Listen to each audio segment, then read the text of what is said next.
President Trump signed a multi-billion-dollar coronavirus relief bill into law last night. This legislation gives many Americans paid sick and family leave, but it reportedly leaves out millions of people with businesses with more than 500 employees, and in some cases less than 50 are exempt. Now, it's estimated nearly 1 in 4 U.S. workers do not have access to paid sick leave, and nearly 60% are living paycheck to paycheck. Adriana Diaz reports from Chicago, where some hourly workers worry they will now have to make a very difficult choice.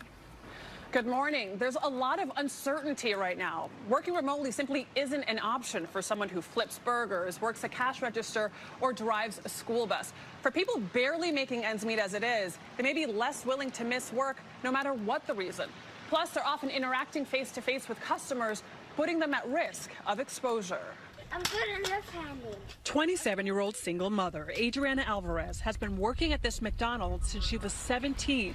And she says she can't afford to get sick. Every 2 seconds, hand sanitizer. There's a lot of people coming through the drive-thru. We're exchanging money, we're dealing with food. What if it spreads through food? You know what I mean?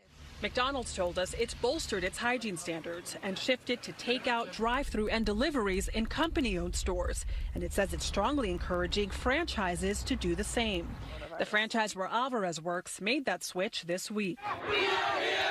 A leader in the Fight for 15 minimum wage movement, Alvarez is calling on McDonald's to provide paid sick leave to all employees. So you do have sick days, but it's hard to get them. Correct. It's hard to use them. Yeah, they don't want to give it to us. I don't understand why. The health and well-being of our people. McDonald's sent CBS News this video statement saying corporate restaurants are providing 2 weeks paid sick leave due to the virus. But that doesn't apply to franchises. We have an amazing group of franchisees who lead almost 95% of our restaurants.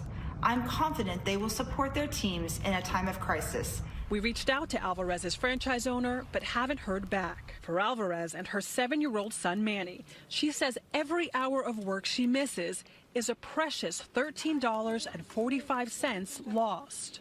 Basically, one paycheck is for the rent, the other one is for groceries, and then it's watching the calendar waiting for that next paycheck with like $25, $30 in your bank account.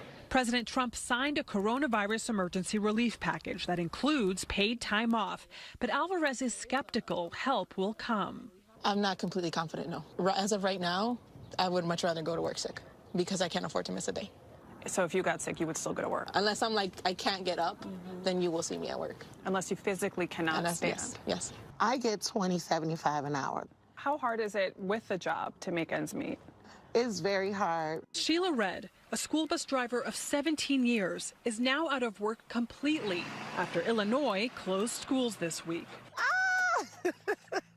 She's expecting to file for unemployment, which she says won't cover all the bills and food to support her 2 daughters and 2 grandkids. What keeps you up at night? Them. Worried about them. I don't know.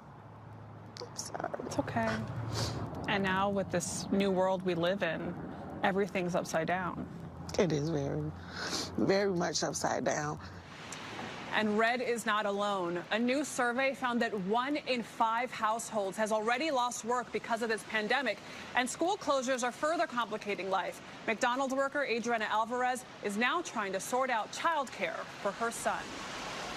Adriana, thank you. Such an anxious time for so many people. We're already seeing a big spike in unemployment claims in many cities around the country. Such a big spike that even some websites at the state level were crashing because they couldn't meet all the demand. Yeah, this new normal is not fun, and we keep hearing we'll get through it, get through it, and I believe we will, but I think people don't know how. Oh, the hardest part is people don't know how long it's going to be. And I keep thinking these low-wage workers are some of the highest risk because they're dealing with people every day. They're working at Starbucks, they're working at supermarkets. Exactly.